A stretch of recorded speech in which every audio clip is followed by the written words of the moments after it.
And now, for your listening pleasure,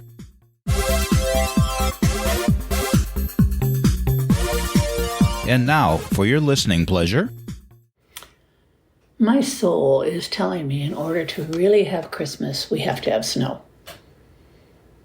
I think my soul's crazy.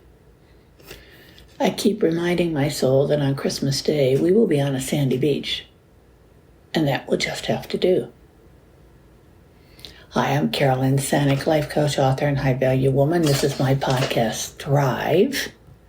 We're 365 days a year. I help people thrive. So I'm lucky I know this.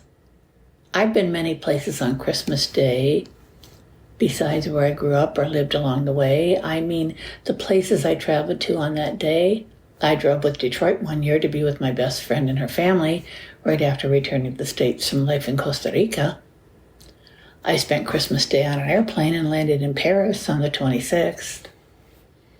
When we lived in Chicago, we would go to Florida or Cleveland for Christmas, and when we moved to Florida, we would go to Chicago. But the year I had been diagnosed with breast cancer, that would be 31 years ago, I couldn't lift my arm to do anything, so we boarded a plane and went to Germany. We woke up Christmas morning and took the train to Interlaken.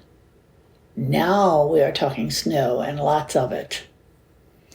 We arrived, it was dark, and the next morning as we got ready to go outside, the owner of the B&B handed us sunglasses.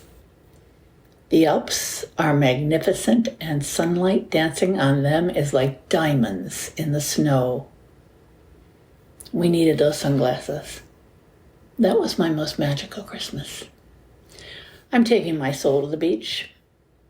Oh, I've lived on the beach in Florida over the holidays, but this year is special as Rosie gets to come, and this will be the first time she sees sand and the ocean.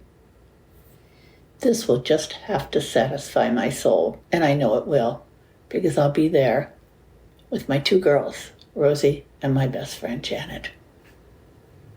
I'm Carolyn Sanic, life coach, author, and high-value woman. This is my podcast, Thrive. Thank you all so much for listening. And that is a wrap and no snow.